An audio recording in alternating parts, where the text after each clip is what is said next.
This video is brought to you by Brilliant. Knock something off your holiday to-do list right now. Give someone the gift of learning with Brilliant. Just go to brilliant.org/biographics and gift a premium subscription.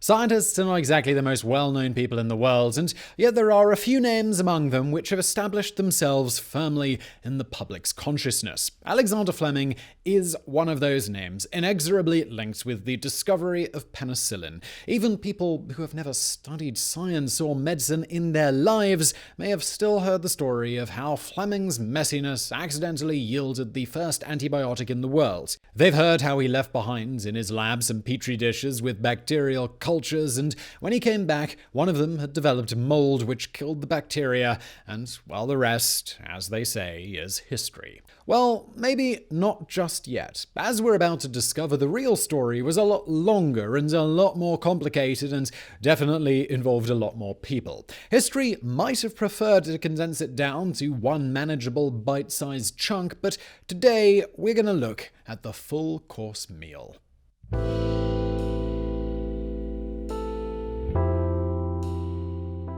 Alexander Fleming came from humble beginnings. He was born on August 6, 1881 at Lochfield Farm near the small town of Darvel in Ayrshire, Scotland. He was the seventh of 8 children of Hugh Fleming, with the last 4 coming from his second marriage to Grace Sterling Morton. Fleming's father was a farmer. His mother came from a farming family. He grew up on a large, remote 800-acre farm that was a mile away from the nearest house. He and his siblings spent their earliest years roaming through the nearby valleys, streams, and moors, ensuring that the future man of science would always have a fondness and respect for nature. The family suffered a major setback in 1888 when Hugh Fleming passed away. His eldest son from that first marriage took over the day-to-day operations of the farm. As for Alexander Fleming, or Ehrlich as the rest of the family had called him, he began his education at Louden Moor School, a small place that only had a dozen or so students of different ages who were all taught in the same classroom. From there, he moved to Darvel School, which was a bit more advanced but required young Ehrlich to walk 8 miles every single day. It didn't take long for other people to recognize Fleming's academic potential, and at age 11 he was awarded a scholarship to Kilmarnock Academy, a state-funded secondary school and only one of 2 schools in the whole United Kingdom, the other being the prestigious Eton College, which has educated 2 Nobel Prize laureates. Fleming spent 2 years at this academy, but when he was 13 he got the opportunity to continue his studies in London. One of his older brothers, Tom, had moved to the city to study medicine and later opened a practice there. Soon enough, 4 of his younger siblings, Ehrlich included, joined him and lived together in London. Fleming enrolled in the Royal Polytechnic institution, where, again, he impressed with his book learning and acumen. He was skipped ahead 2 years and finished school when he was just 16. From there, he needed a job and found work with a shipping office. He spent 4 years at that place, but later recalled that he did not enjoy the experience.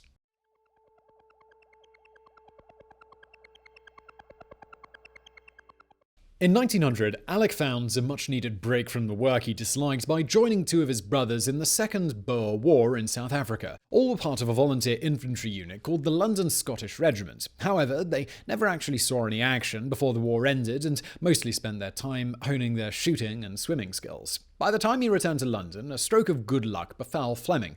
In 1901, when he was 20 years old, he received an inheritance of roughly £250 from his uncle, John Fleming. It wasn't a vast fortune or anything, but it was enough for him to quit his 9-to-5 job and continue his studies. At the encouragement of his older brother, Tom, who now had a thriving medical practice, Fleming enrolled in med school. There's a myth, which is still popular today, which states that Fleming's education was paid for by the Churchill family because Fleming's father once saved Winston Churchill from drowning as a boy. In gratitude, Winston's father, Lord Randolph Churchill, promised to give young Alexander the same kind of education that his own son would receive. The story continued decades later during World War II when Churchill fell gravely ill due to pneumonia, but his life was saved once again by a Fleming thanks to the penicillin developed by Alexander. This is quite a fanciful tale, and it most likely still persists today because it involves 2 popular, larger-than-life figures of their time. Unfortunately, though, there is no evidence to back back it up, and Fleming himself dismissed it as nothing but a wondrous fable. There is nothing on the Churchill side to lend it credence either, and as you might suspect, the life of the Prime Minister has been extensively documented. The simple truth is that Fleming obtained an inheritance, and because he had excellent scores in his examinations, he could more or less have his pick of colleges. He chose St Mary's Hospital Medical School in Paddington because it was close to his home and because he once played water polo against their team. In 1906, he graduated from the school with distinction and began his career in medical research. This was not his original choice, and in fact, he made it through a strange set of circumstances. At first, Fleming intended to become a surgeon. As it happened, due to his time in the Boer War, Ehrlich was quite a skilled marksman and one of the top shooters on St Mary's Rifle Club team. He was so valued, in fact, that the club captain did not want him to leave, which is what would have happened if Fleming had become a surgeon. Instead, he convinced the Scotsman to pursue a career in research in St Mary's and even got him a position working under Sir Elmroth Wright.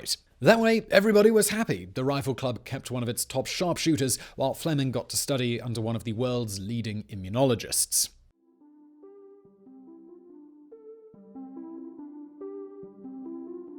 Here, Fleming was exposed to Wright's ideas on vaccine therapies, which undoubtedly influenced his career. In 1908, he graduated with a Bachelor of Science degree in bacteriology and became a lecturer at St Mary's. A few years later, Fleming developed a reputation as the go-to guy in London if you were rich and had syphilis. He began administering a new drug called Salvarsan, which today is known as arsphenamine. It was created in the lab of German physician and Nobel Prize laureate Paul Ehrlich, and back then it was the first effective treatment against syphilis. Fleming was introduced to the drug by Wright and amassed a tidy sum of money by being one of the main proponents of Salvarsan in England. Fleming's practice and his research progressed along smoothly until World War I broke out. He enlisted and served with the Royal Army Medical Corps as a captain. During his time there, he continued his research into bacteriology in a makeshift laboratory in Boulogne in France. He saw many soldiers die due to infected wounds and couldn't help but notice that the antiseptics they were using tended to make the injuries worse. He studied this problem and wrote an article which was subsequently published in the medical journal The Lancet in 1917. Fleming argued that chemicals such as carbolic acid, which were used as antiseptic, were only efficient in certain cases, such as treating surface cuts. When dealing with deeper wounds, the chemicals did more harm than good as they killed the body's own immunity agents, such as leukocytes, and also minimalized the body's ability to protect itself from infections. According to his observations, anaerobic bacteria thrived in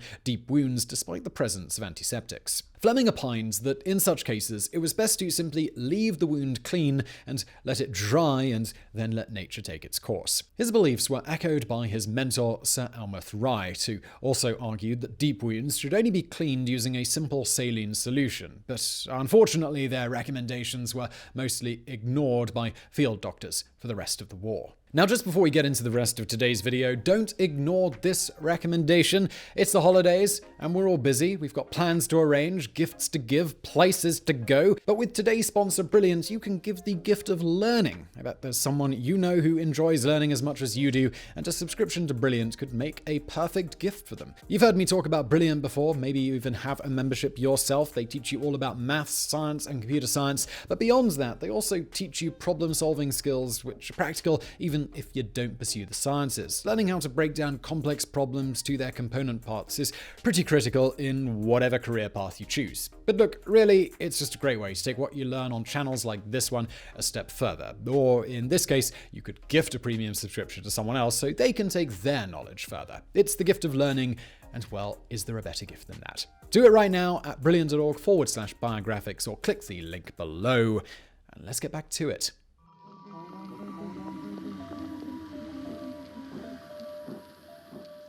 Even though Fleming is renowned for his discovery of penicillin, he actually made a different breakthrough earlier in his career. This one, however, did not end up having a huge impact on medicine, so it tends to get left behind. After he returned home from the war, Fleming continued his studies into substances with microbial properties, and he made an interesting discovery while researching nasal mucus. The exact circumstances are somewhat murky, as there are different versions of the story that have been repeated. Some say he obtained the mucus sample from a patient with a heavy cold.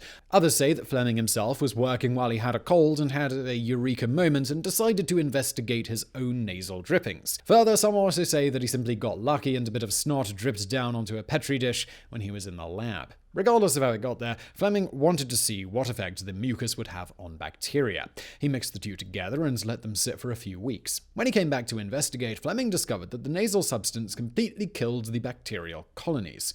Fleming realized that the secretion must have contained an antimicrobial component which was part of the human body's innate immune system.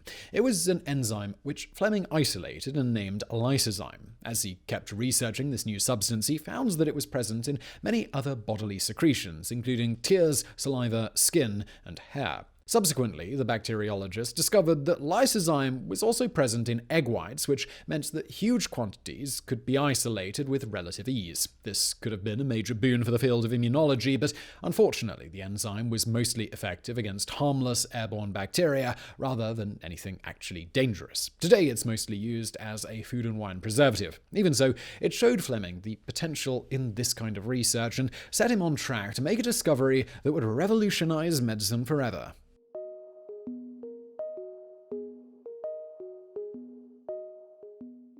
Fleming once wrote, "When I woke up just after dawn on September 28, 1928, I certainly didn't plan to revolutionize all medicine by discovering the world's first antibiotic or bacteria killer. But I suppose that was exactly what I did." The scientist was looking for a better alternative to lysozyme. The latter showed itself worthy as a proof of concept, but surely there had to be another substance out there somewhere which was more effective against dangerous bacteria. To that end, Fleming had begun experimenting and studying the properties of a bacterium called Staphylococcus, a nasty piece of work that could cause abscesses, sore throats, and boils.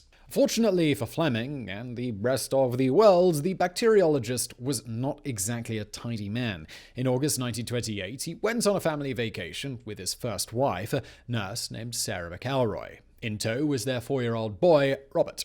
He grouped up all of his petri dishes, which contained bacterial colonies, and left them near an open window in his lab. In some versions of the story, this carelessness was ascribed to one of his assistants, not to Fleming himself. When the doctor returned on September the 3rd, he noticed that one dish had been contaminated with mold spores. This annoyed him at first, but then he saw that there were no bacterial colonies near the mold. The latter had killed all of the bacteria that it came into contact with and inhibited its growth. Fleming isolated the mold and identified it as a rare strain of Penicillium notatum. He gave his new creation the unfortunate name of mold juice, and it wasn't until several months later that he decided that a rebranding might be in order, and he came up with penicillin. Unappealing name aside, Fleming's mold juice immediately showed great promise as it proved effective not only against Staphylococcus, but other harmful bacteria such as Meningococcus, Streptococcus, and the diphtheria bacillus. The first antibiotic had been created, and the world now had a potential cure for pneumonia, gonorrhea, meningitis, scarlet fever, and other infectious diseases. Well, actually, not so fast. In reality, the process of taking penicillin and turning it from simple mold into a practical medicine was long and difficult and involved a lot of work from many different scientists. Fleming's role is undeniable, but to give him sole credit for ushering in the era of antibiotics is doing a disservice to many other brilliant minds. First off, let's talk about his precursors. Fleming was the first to isolate and identify the bacteria-killing mold and treat other people with it, but the phenomenon itself had been around for millennia. Ancient cultures like the Egyptians were noted for the practice of applying poultices made from moldy bread to wounds to prevent infections. In modern times, an English physician named Sir John Burdon-Sanderson might have been the first to observe and report that certain molds from the Penicillium family could inhibit the growth of bacteria back in 1871. Inspired by his work, Joseph Lister, the father of antiseptic surgery, established a year later that Penicillium glaucum had the potential to kill off bacteria, but never published his findings. Many other scientists came before the Scottish doctor, but for whatever reasons, they were never able to take their own research to its conclusion. Even Fleming himself found it difficult at first to make others care about his discovery. In 1928, he isolated the mold, he called it penicillin, and began treating people with it. In June the following year, Fleming published his findings in the British Journal of Experimental Pathology to a very lukewarm and uninterested reception. Back then, people could not yet see how antibiotics could change the medical world, and this included Fleming himself. In the article, he made few mentions regarding penicillin's potential medical applications and instead focused on how it could be used in a mixed culture to separate bacteria sensitive to the mold from bacteria that had no reaction to it. He had two assistants, Stuart Craddock and Frederick Ridley, who were given the arduous task of finding ways to isolate pure penicillin from the fungus which produced it. However, the substance was unstable, and they were only able to produce solutions of crude material. For a while, it looked like manufacturing large quantities of penicillin would just be nigh impossible.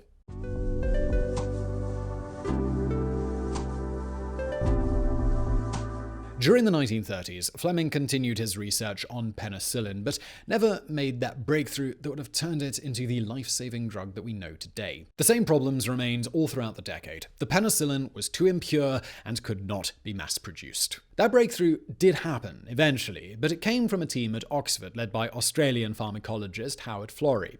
His group worked in a research department named the Sir William Dunn School of Pathology, better known simply as the Dunn School. They started their work on penicillin in 1939, with the main goal being to isolate and stabilize enough of it to be usable on humans. Besides Florey, some of the other key members of the Oxford team were German biochemist Ernst Chain, English biologist Norman Heatley, and English biochemist Edward Abraham. However, their program needed so much penicillin mold filtrate for animal experiments and clinical trials that soon enough, pretty much the entire Dunn School worked on the project, so we could never give full credit to everyone who played a part in developing the life-saving antibiotic. Their efforts were also slowed down by another minor issue called World War II, so it wasn't likely they had any abundance of manpower and resources. In fact, to save on space and materials, they began growing bacteria cultures in whatever vessels they had on hand, like bathtubs, food tins, and even bedpans. Edward Abraham correctly deduced the structure of penicillin at roughly the same time as American chemist Robert Burns Woodward. Norman Hartley suggested that larger volumes of penicillin could be produced by extracting it into amyl acetate and then back into water. Chain and Foley discovered how to isolate and concentrate the germ-killing agent found in penicillin. In 1940, the team used penicillin to protect mice from streptococcus. A year later, a policeman named Albert Alexander became the first human to receive the Oxford penicillin in order to treat a bad infection that he had inside his mouth. Although Alexander made a quick recovery in just a few days, they didn't have enough of the drug to deal with the infection completely, and it returned in a few days and killed him. Not an auspicious start, but subsequent patients fared better and showed the world the value of penicillin as medicine. The challenge of scaling up production of the drug to industrial quantities was eventually taken up by British and American pharmaceutical companies, particularly the Northern Regional Research Laboratory, NRRL, in Illinois, a subsidiary of the United States Department of Agriculture. As you can see, there were many individuals and institutions that played a vital role in the development of penicillin as an antibiotic. For their work, they were awarded the Nobel Prize in Physiology or Medicine in 1945, although it only recognized Alexander Fleming, Howard Florey, and Ernst Chain, due to one of the Foundation's most controversial rules of awarding a Nobel Prize, and that's that it must be a maximum of 3 people named.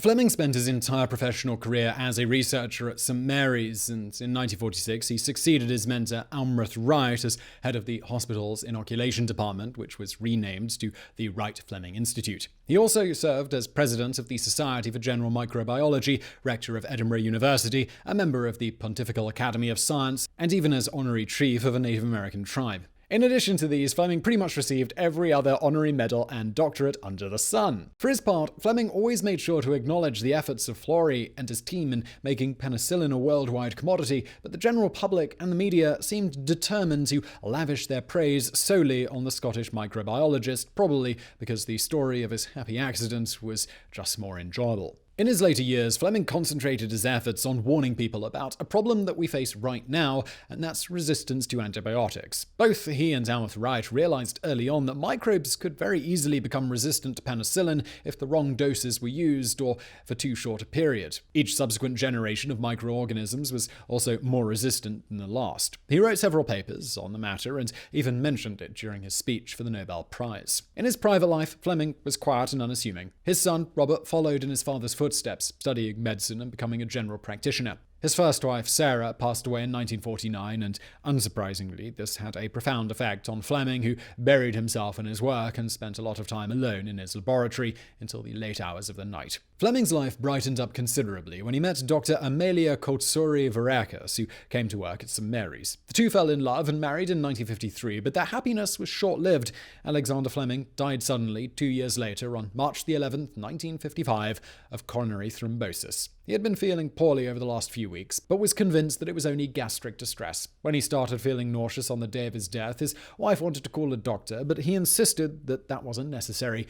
He had a heart attack minutes later, and was subsequently buried at St. Paul's Cathedral. Alexander Fleming's life may have been extinguished in a matter of moments, but he left behind a life-saving legacy that will live on forever, one that few people in history could ever hope to match.